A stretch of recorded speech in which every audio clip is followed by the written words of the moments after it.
The Draconian Empire had conquered 40 star systems in 300 years. Their warships were the terror of the galaxy. Their soldiers stood 8 feet tall with scales harder than steel.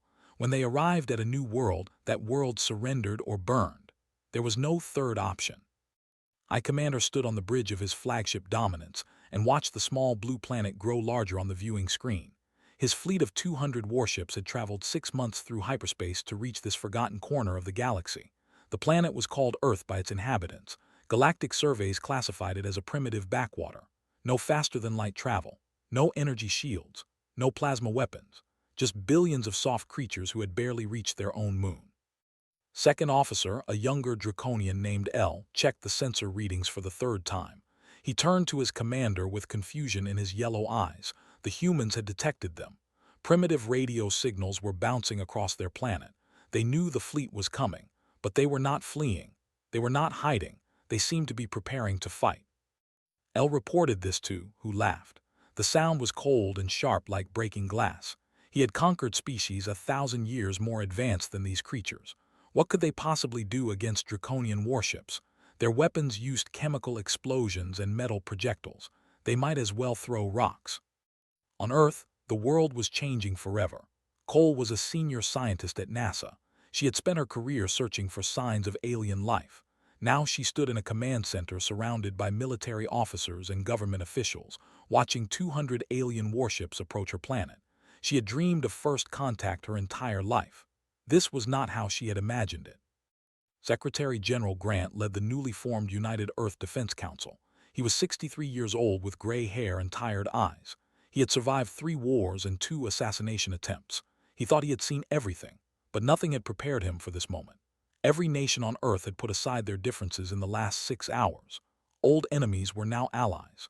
The human race was united for the first time in history, and it had taken the threat of extinction to make it happen. Colonel Brooks commanded the orbital defense station Liberty. The station had been built to deflect asteroids and monitor space debris. It was never designed to fight a war. Had a crew of 300 men and women, and weapons that suddenly seemed like toys compared to the alien fleet approaching them. He watched the Draconian ships drop out of hyperspace near the moon, and he felt his heart grow cold. The aliens broadcast a message on all frequencies. His face appeared on every screen on Earth. He was terrifying to look at. His scales were dark green, almost black. His eyes were golden with vertical slits for pupils. His teeth were sharp and numerous. When he spoke, his voice was deep and filled with contempt. He told humanity they had 12 hours to surrender. All humans would become slaves of the Draconian Empire. Those who resisted would be destroyed. Those who cooperated would be allowed to live and serve. He called it generous. He called it mercy.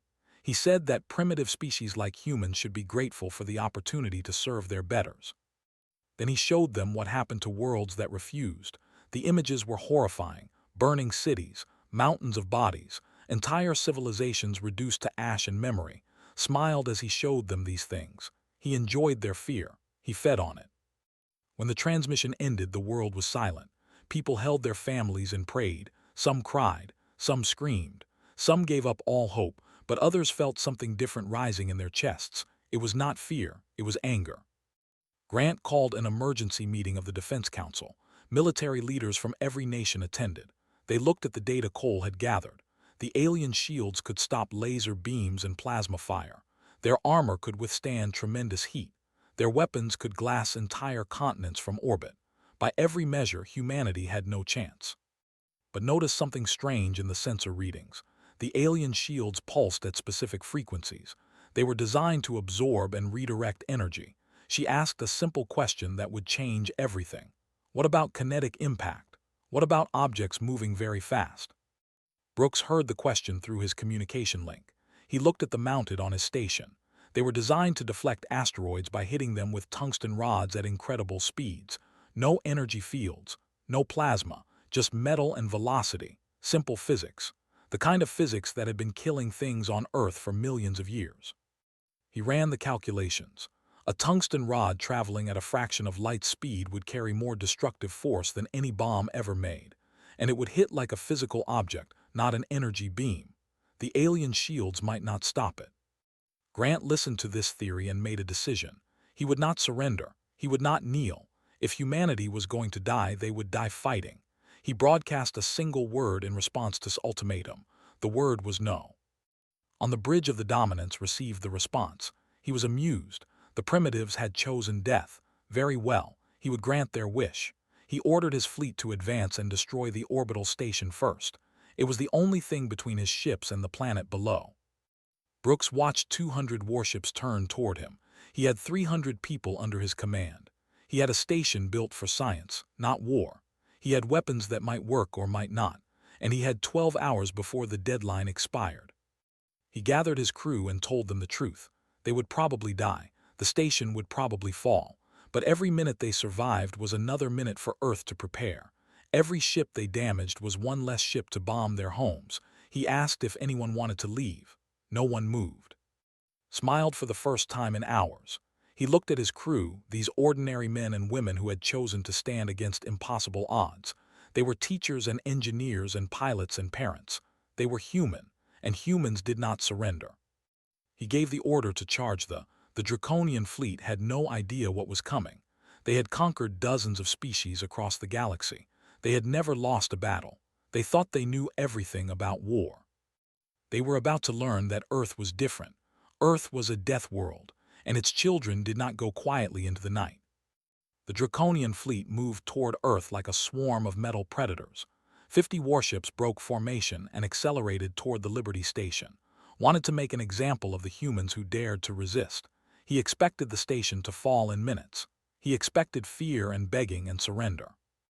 Brooks stood at his command console and watched the enemy ships approach.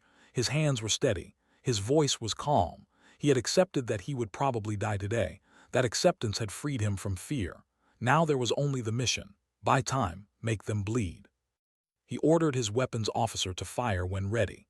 The hummed with power as they charged. The targeting systems locked onto the lead Draconian cruiser. Counted the seconds. The enemy was closing fast. Their weapons would be in range soon. He had one chance to prove that humanity could fight back. The first fired. The tungsten rod was 2 meters long and weighed 300 kilograms. It left the barrel at 12 kilometers per second. There was no flash, no beam of light, just a metal cylinder moving faster than anything the Draconians had ever faced in battle. The rod crossed the distance between the station and the cruiser in less than a second. It struck the alien shields and something remarkable happened. The shields flickered. They sparked. They failed. The rod continued through and punched into the hull of the warship. It tore through deck after deck like a bullet through paper. The cruiser exploded in a ball of fire and debris. On the bridge of the Dominance, L stared at his sensors in disbelief. A primitive weapon had just destroyed one of their cruisers. He reported the loss to, who hissed with anger. It was impossible. It had to be a malfunction. The cruiser must have had a reactor failure. There was no way the primitives could have done this. Brooks fired again. The second rod struck another cruiser and ripped it apart. Then a third. Then a fourth. The Draconian formation scattered in confusion. They had never experienced anything like this. Their shields were designed to absorb energy weapons, not physical impacts at such speeds. Nobody in the galaxy used kinetic weapons anymore. They were considered primitive and obsolete. But primitive did not mean ineffective. 11 Draconian cruisers died in the first 5 minutes of the battle. Their shields offered no protection. Their armor crumpled like foil. The tungsten rods cared nothing for advanced technology. They only understood mass and velocity and the cold equations of physics. On Earth, Cole watched the battle through satellite feeds. Her theory had been correct. The alien shields could not stop kinetic impacts. She immediately began working on new weapons based on this principle. Across the planet, military engineers joined her effort. Missiles were modified. Warheads were replaced with solid penetrators. Humanity was learning how to fight. Air Force Captain Maria Santos led a squadron of modified fighter jets into low orbit. She was 34 years old with dark hair and fierce eyes. She had joined the military to protect her country. Now she was fighting to protect her entire species. Her squadron carried missiles tipped with depleted uranium penetrators. They were simple and brutal and hopefully effective. The Draconian fleet finally coordinated their attack on the Liberty Station. Was furious. He ordered overwhelming force. All 50 ships fired simultaneously. Plasma beams and energy torpedoes streaked through space and slammed into the station. The Liberty was never built to withstand such punishment. Sections of the hull cracked and vented atmosphere. Fire spread through multiple decks. Crew members died at their stations, but the station kept firing. Brooks refused to give up. His continued to spit death at the enemy fleet. Maria Santos and her squadron arrived as the station was breaking apart. They launched their missiles in a coordinated volley. The uranium penetrators struck 3 more Draconian ships and tore through their hulls. One ship lost its engine section and began spiraling out of control. Another suffered a reactor breach and exploded. The third managed to limp away, burning and crippled. Watched the squadron fight and felt pride swell in his chest. Earth was learning, Earth was adapting, but he knew his time was running out. The station shuddered as another barrage struck home. Half his crew was dead. They were losing power. The end was coming. He ordered the remaining crew to evacuate. Some refused to leave him. He made it a direct order. They had done their duty. They had proven that humanity could hurt the invaders. Now they needed to survive and continue the fight. He would stay behind and keep the guns firing as long as possible. The escape pods launched as the station began to collapse. Stood alone on the bridge, firing the last working with his own hands. He targeted the largest ship he could see and pulled the trigger. The rod flew true and struck the vessel amidships. He saw the explosion before the final plasma blast hit the bridge. His last transmission reached Earth as the Liberty Station died. His voice was steady despite the chaos around him. He told them to give the enemy hell. Then the transmission cut to static. Across Earth, people listened to his final words. They did not weep. They did not despair. Colonel Brooks had shown them something precious. He had shown them that the invaders could bleed. He had shown them that humanity was not helpless. His death was not an ending. It was a beginning. Grant addressed the world that night. Behind him, screens showed the wreckage of the Liberty Station and the debris of 15 destroyed Draconian warships. He spoke of sacrifice and courage and the human spirit. He declared that Earth would never surrender. He promised that every Draconian who attacked their world would pay in blood. Listened to the broadcast with growing unease. This was not how conquered species behaved. They should be terrified. They should be begging for mercy. Instead, they were making promises of revenge. He did not understand these creatures. He did not realize that he had just awakened something ancient and terrible. Humanity had learned to fear many things over millions of years of evolution. They had fought predators and plagues and each other. They had survived ice ages and famines and countless wars. They were the children of a death world, forged by endless struggle and hardship. And now they had a new enemy to fight. They would not stop until they won or until every last human was dead. There would be no surrender. There would be no negotiation. There would only be war. Maria Santos landed her damaged fighter at a military base in Nevada. She climbed out of the cockpit and looked up at the stars. Somewhere up there, the Draconian fleet was regrouping. They had lost ships, but they still outnumbered humanity by a massive margin. The real battle was just beginning. She walked toward the command center to receive new orders. Her hands were shaking now that the adrenaline was fatting. She thought about Brooks and the 300 people who had died on the Liberty Station. She thought about the millions who would die if Earth fell. She made herself a promise. Their sacrifice would not be wasted. She would fight until her last breath if necessary. She would make the Draconians regret ever coming to Earth. The stars above seemed cold and distant, but somewhere in the darkness, the enemy was watching and wondering how primitives had hurt them so badly. They would learn soon enough. Humanity was just getting started. The Draconian fleet moved into low orbit after the Liberty Station fell. 185 ships remained from the original 200. Was angry about the losses, but he was certain the battle was already won. The primitives had destroyed their only orbital defense. Now nothing stood between his weapons and their cities. He ordered the bombardment to begin. Plasma beams rained down from the sky and struck military bases across every continent. The destruction was terrible. Entire installations vanished in seconds. Thousands of soldiers died before they could fire a single shot. The world watched in horror as the aliens demonstrated their power. But Grant had been preparing for this moment. While the world mourned the Liberty Station, he had been coordinating with every nation on Earth. Factories had been converted overnight to produce new weapons. Scientists had worked without sleep to apply Cole's discoveries. The entire industrial might of humanity had been focused on a single goal: survival. Grant activated Protocol Blackout from his command bunker deep beneath the Rocky Mountains. The order went out to every military force on the planet. Every nation launched simultaneously.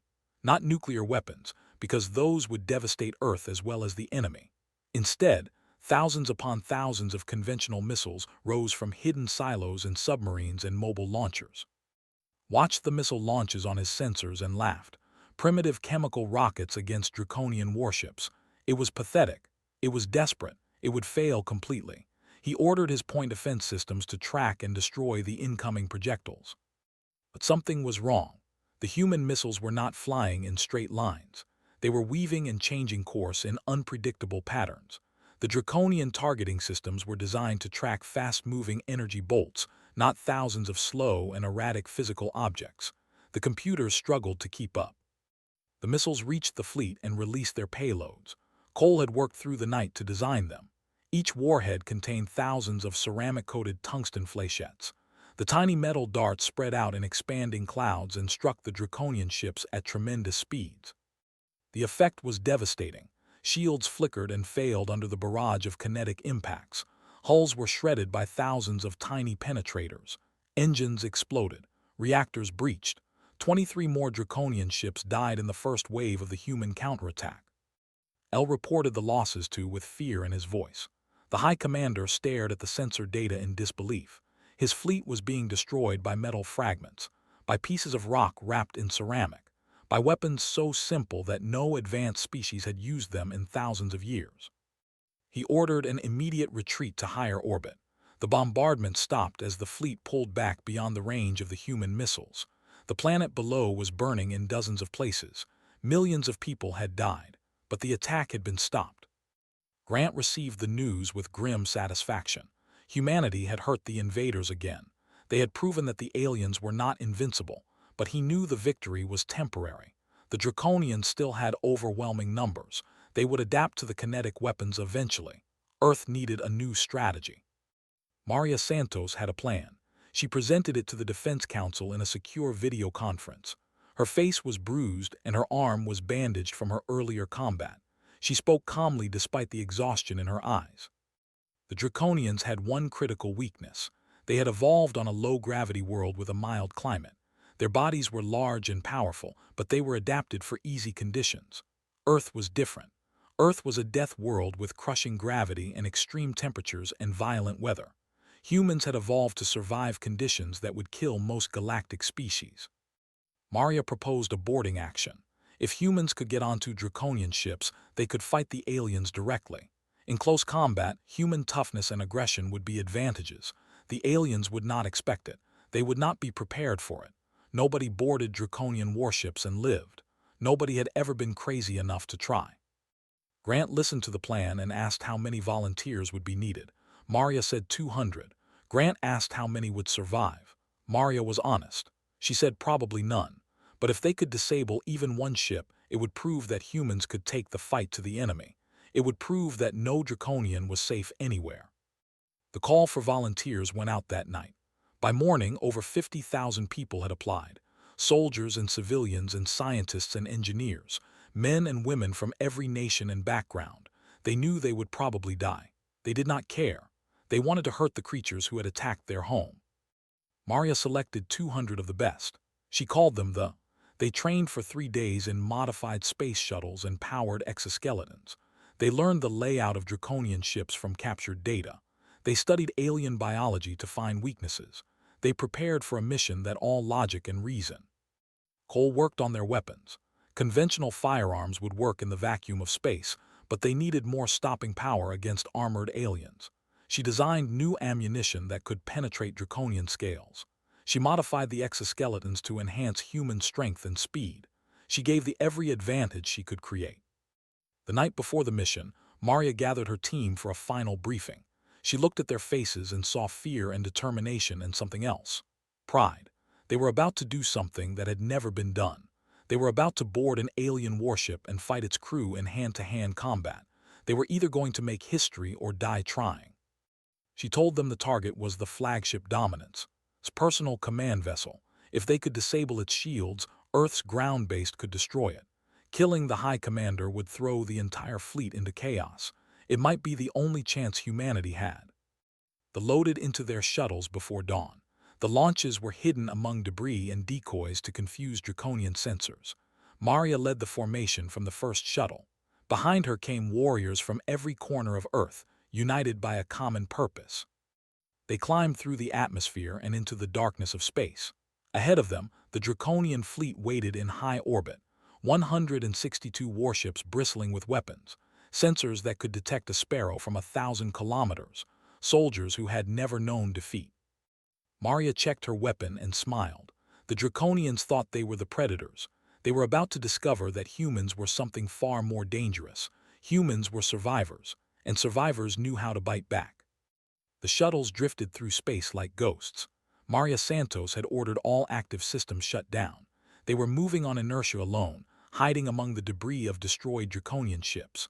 The wreckage from the earlier battles provided perfect cover. Twisted metal and frozen bodies tumbled silently through the void, and moved among them like shadows. The Dominance hung in the darkness ahead. It was the largest ship in the fleet, nearly 2 kilometers long. Its hull was covered with weapon emplacements and sensor arrays. Lights glowed from thousands of viewports. Inside were 5,000 Draconian warriors, and somewhere on the bridge waited for Earth to finally break. Cole had identified the shield generators from captured schematics. They were located on the ventral hull, protected by heavy armor and defensive turrets.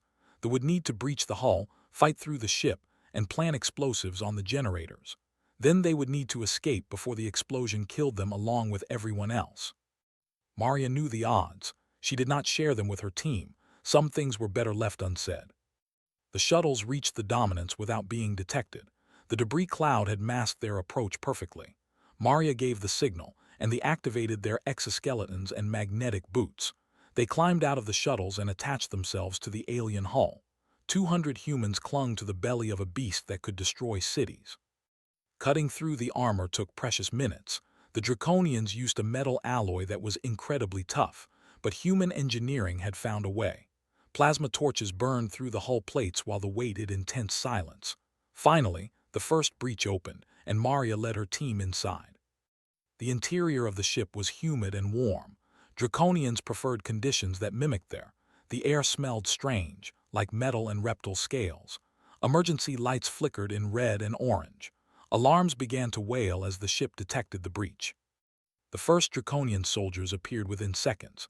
They were huge and terrifying, with scales like armor and claws that could tear through metal. They carried plasma rifles and moved with the confidence of warriors who had never lost a fight. They had never fought humans before. Maria opened fire with her modified rifle. The heavy rounds punched through Draconian scales and dropped the first soldier before he could raise his weapon. The other followed her lead. The corridor became a storm of gunfire and screaming and death. The Draconians were shocked by human ferocity. These small creatures attacked without hesitation. They did not flee when wounded. They did not surrender when outnumbered. They just kept shooting and fighting and advancing. It was madness. It was terrifying. Private Danny was 22 years old and came from a small town in Kansas. He had joined the army to pay for college. Now he was fighting aliens on a spaceship. It still did not feel real, but the fear was real, and he had learned to push through it.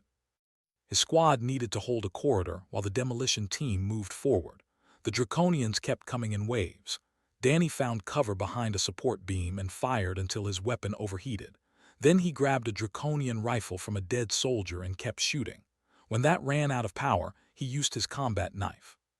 The fighting lasted 40 minutes. Danny took 9 wounds during that time. Plasma burns on his arms and chest, a claw slash across his face, a piece of shrapnel in his leg. He wrapped his wounds with strips of cloth and kept going. Pain was just a signal. It could be ignored when necessary.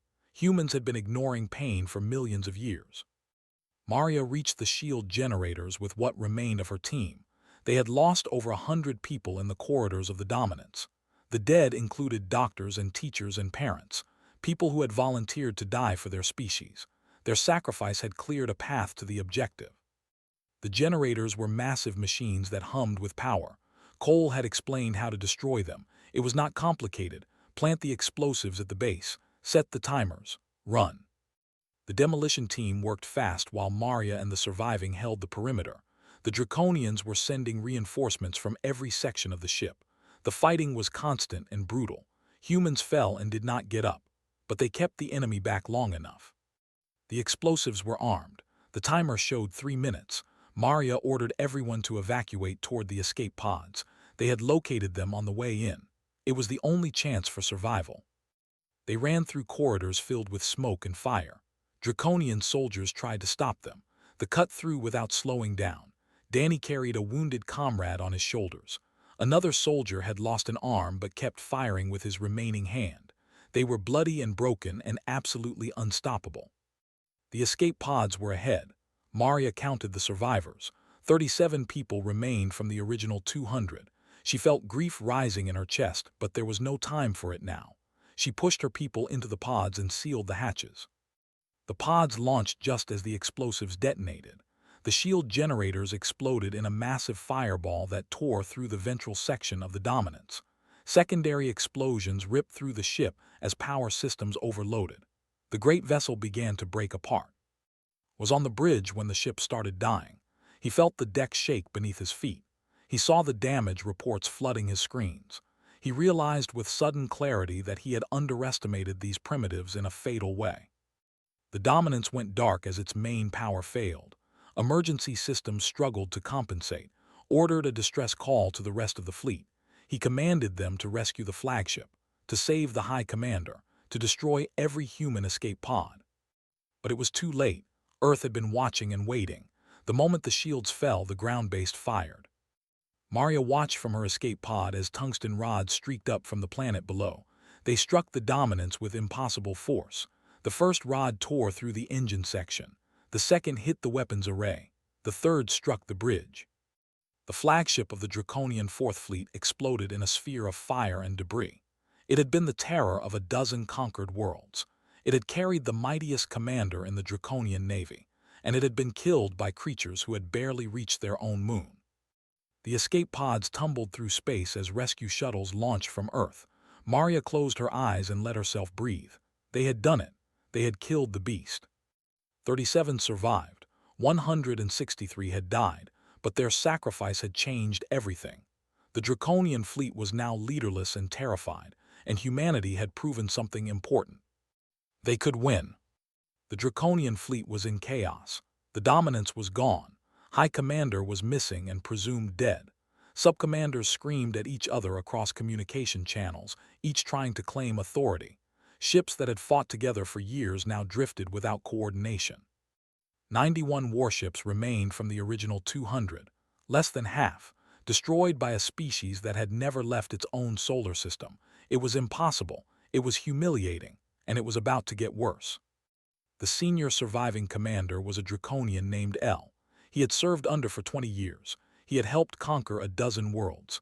Now he faced a decision that would define his legacy: fight or flee, honor or survival.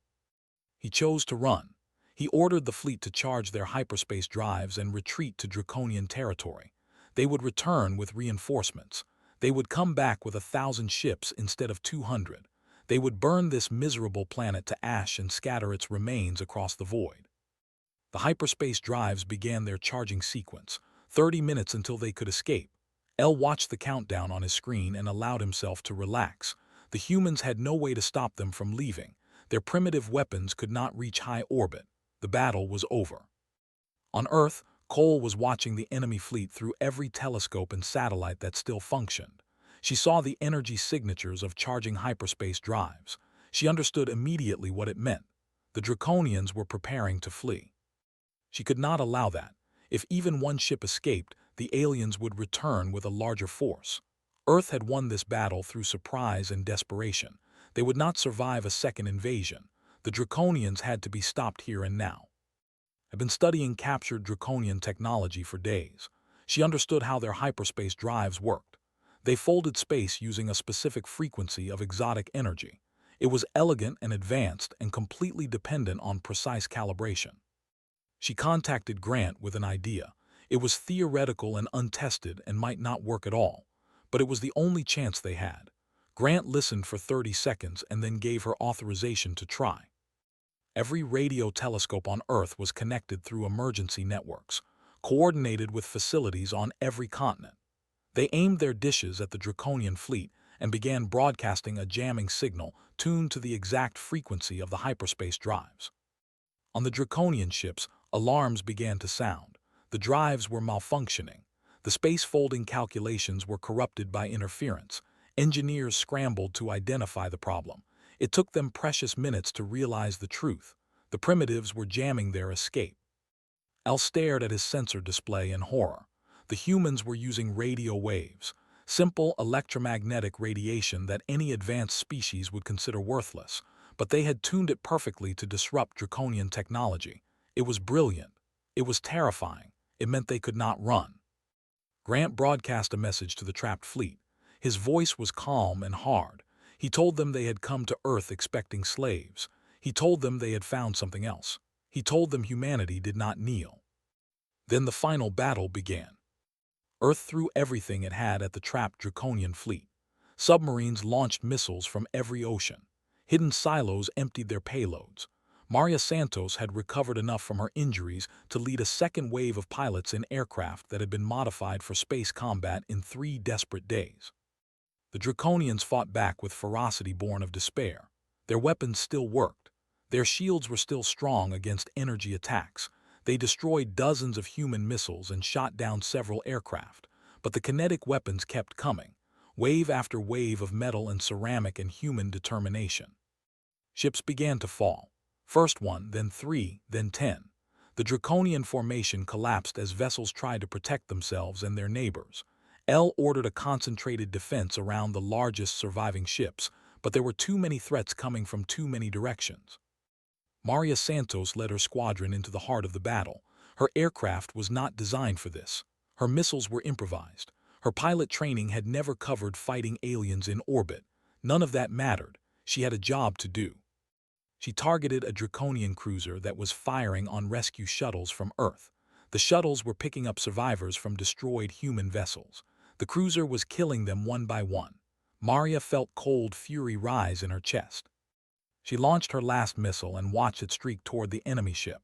It struck the cruiser amidships and punched through the weakened shields. The explosion was beautiful in the silence of space. The rescue shuttles escaped. The battle lasted 6 hours. One by one, the Draconian ships fell. Some were destroyed by strikes from Earth. Others were crippled by missile swarms and left drifting. A few tried to surrender when their situation became hopeless. Grant ordered the surrenders accepted. Humans took prisoners when possible. They were not monsters, despite what the galaxy would later say. The Draconians who surrendered were treated with the basic dignity that all sentient beings deserved. They were enemies, not animals. L was captured aboard his bridge when human marines breached his ship. He had expected to die fighting. Instead, he found himself in chains, surrounded by the primitive creatures he had planned to enslave. They were smaller than him. They were weaker than him, and they had utterly defeated him. When the last Draconian warship exploded, the sky above Earth was filled with debris and fire. The fleet that had conquered 40 star systems was gone. Not one ship had escaped. The Battle of Earth was over. The celebrations began at dawn. People poured into the streets in every city that still stood. They cheered and wept and held each other. They had faced extinction and survived. They had been called primitive and proven deadly. They were alive. Grant addressed the world from the steps of the rebuilt United Nations headquarters.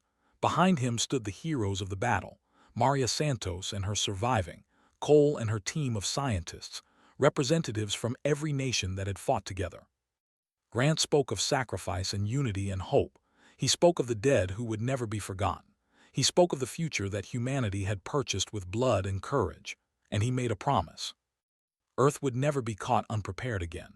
The stars were full of dangers, but they were also full of opportunities. Humanity was going to build ships that could cross the void. They were going to take their place among the galactic civilizations. They were going to ensure that no one ever threatened their home again. In a detention cell aboard a captured ship, watched the celebration through a small viewport. He had survived the destruction of the Dominants in an escape pod. The humans had found him drifting among the wreckage and brought him aboard in chains.